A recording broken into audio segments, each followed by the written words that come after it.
This is KTVO's Good Morning Heartland.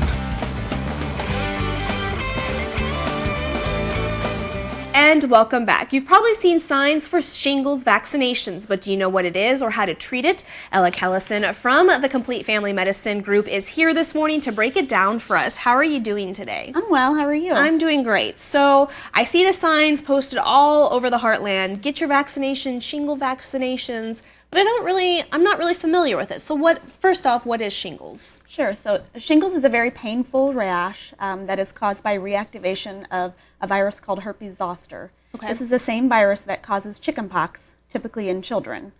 So once you've had chickenpox, even after all the symptoms of chickenpox have gone away, this virus will remain dormant in your body or in an inactive state.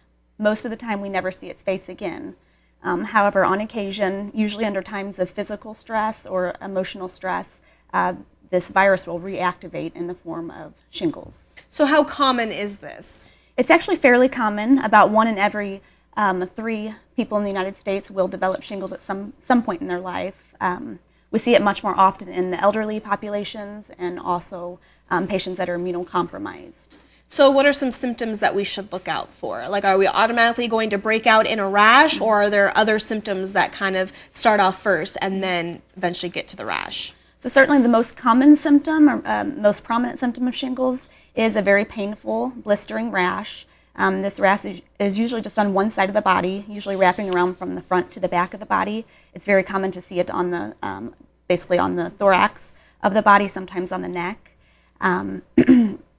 Oftentimes, prior to this rash developing, patients will also report either an itching, burning, or a stabbing sensation of the skin prior to the rash, and then that rash will develop in the same area where they experience these symptoms. It's also not uncommon for patients to have either low-grade fever, headache, or just a generalized ill feeling prior to the shingles rash developing. So is it contagious? It definitely is contagious. You cannot give someone else shingles if you have shingles, but you can give someone else chickenpox. Okay. So with that being said, if you have shingles, you would want to definitely avoid contact with young children, pregnant women, anyone that may be immunocompromised. It is spread from direct contact with the affected area, with the rash. So you would, of course, want to keep that area covered to avoid that area from coming into direct contact with someone else. Typically, the contagious period is anywhere from 2 to 4 weeks. It takes about that long for the rash to crust over. So if you remember back when we used to get chickenpox, until all the lesions or vesicles have crusted over, you would be considered contagious. And again, this takes anywhere from 2 to 4 weeks. All right. And so when should somebody go see their doctor?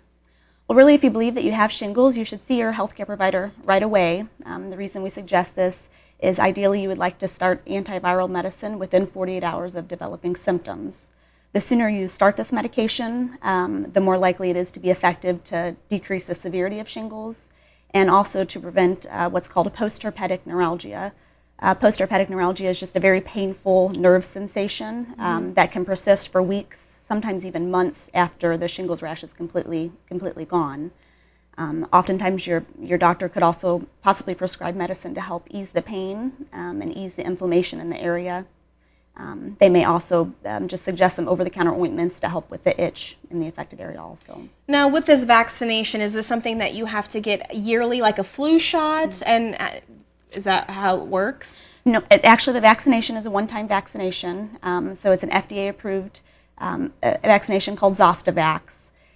It's approved for anyone over the age of 50. Okay. And so what it's meant to do is help prevent shingles from occurring, but also to prevent that postherpetic neuralgia, which is that painful sensation that can be fairly debilitating and can last for a long time. Typically, the shingles vaccine is reduces the risk of developing shingles and postherpetic neuralgia by about 60%. Wow. So we would definitely recommend that you talk to your healthcare provider about it if interested. Now, is this something you can get multiple times throughout the years? So typically, it's just a one-time. Okay. And, they say that it lasts for about 6 years. Okay. Wow. Preventing herpes zoster. All right. So what we'll do is we'll post everything on our website at heartlandconnection.com. Okay. We'll also link up your information with Complete Family Medicine if they have any questions. Do you guys provide the vaccination as well at Complete Family? We do, and you can usually get it at local pharmacies also. All right. Well, thank you so much, Ella, for coming on. You're very welcome. Thanks for having me. And we'll be right back.